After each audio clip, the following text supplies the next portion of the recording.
I'm going to bring in Erin Connolly now. She's a research analyst with the Center for Arms Control and Non-Proliferation. Good afternoon to you, Erin. Good afternoon. Thank you for having me. So we're in a very difficult situation right now. We were talking yesterday with regards to the deadline Iran had imposed on Europe, and now we are at this stage today where Iran has announced it will break the allowed enrichment levels. It has already broken the stockpile levels. For our viewers, if you can explain the difference between these two terms. Yes, of course. So the stockpile level is basically the amount of uranium that Iran has. So under the nuclear deal, they're only limited to 300 kilograms, which is 98% less than they had before the deal was in place. And so when they went past the stockpile level, it's just the amount of uranium that they have in the country. And so the enrichment level is actually the quality of uranium. So under the nuclear deal, they're limited to the 3.67%, which is quite low. And they've indicated they will then go to 5%.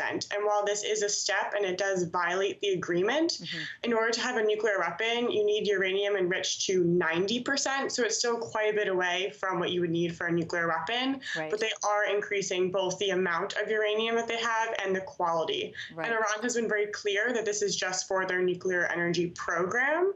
And they have been quite communicative about that, but there is still concern about the health of the agreement. Exactly. And they've also sort of, as part of this ultimatum, they've said that they'll continue to increase things over the next, after 60 days, and Yes. unless there is some kind of movement in the deal. Talk to us, how do we get to this point? Give us a little bit of background on this. So in 2015, when the agreement was signed, there was hope that this would be a new step in U.S.-Iranian relations, but also Iranian relations in the international sphere. The country is really looking for economic relief, and that's a huge reason why they even signed on to the agreement. And they have abided by it until now. And this all came to be once President Trump was elected. He made no secret of his dislike for this agreement. Right. And it's really hard to see why. He hasn't really articulated what about it that isn't working. Since Iran is abiding by the agreement, Europe is pleased with Iran's behavior up until now. And so once President Trump withdrew last May, Iran has been saying strategic patience. And what this means is that they were waiting for Europe, Russia, and China to try and give them the economic relief that they were originally promised. And after 1 year of waiting, they have not seen any dividends and they have not seen any benefit. And so now Iran is trying to take matters into their own hands and get a little bit more leverage against Europe, Russia, and China to try and pressure them to actually give them the economic benefits for their economy. And this has certainly put them in a very, very difficult position, because it's not as simple as to say, okay, we're going to do what we can to sort of continue and to ensure that this nuclear deal is solidified, despite the United States saying that we're pulling out of it, because that's sort of what triggered all of this. That was sort of part of within the agreement. The U.S. giving its reasons as to why it pulled out, because there were certain requirements that were not part of the deal that the United States did not agree with, or at least President Trump did not agree with. So where does Europe stand right now? Because it is certainly in a very difficult position. And I mean, essentially, are their hands tied?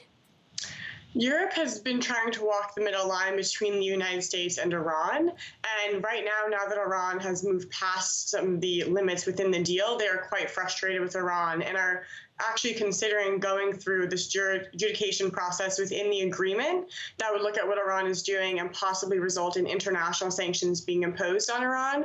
But as of now, Europe is still trying to save the deal. They have a new trade mechanism that they created that would actually bypass U.S. sanctions. So they are trying to deliver for Iran to save the agreement, but they are in quite a bind, as the United States is not happy with the deal. And it's important to note that while President Trump has said he wants the deal to include other things like missiles and human rights, this agreement was not designed to do that. And it was seen as the foundation by which we could then build on other agreements to address those concerns. Could there then be, could Europe and Russia and China then be put, could you foresee them putting pressure on the United States to say, you need to come back to the table, and whether it's we solidify this current 2015 deal and make sure we go forward from there, and then, as you mentioned, incorporate other deals that perhaps do incorporate, the missiles and we know terrorist organizations and whatnot is what the United States is talking about as well, and we can build from there? Do you foresee that possibly being a possibility? I think that's a difficult ask, especially under this administration. For the presidential candidates for 2020, many of them have voiced their support for the agreement, but it's just really difficult for Iran to hold on for another year. Right. And so, in that regard, Iran would have to reverse their violations, and the United States have to lift their sanctions. But even then, there's still this deep level of mistrust. And the original agreement was designed to try and start building that trust, and we've only further diminished it. Lastly, before I let you go, Erin, is there any indication? I know that you mentioned that they have to sort of get their levels up to much higher, and they're not talking about developing weaponry. But is there a concern?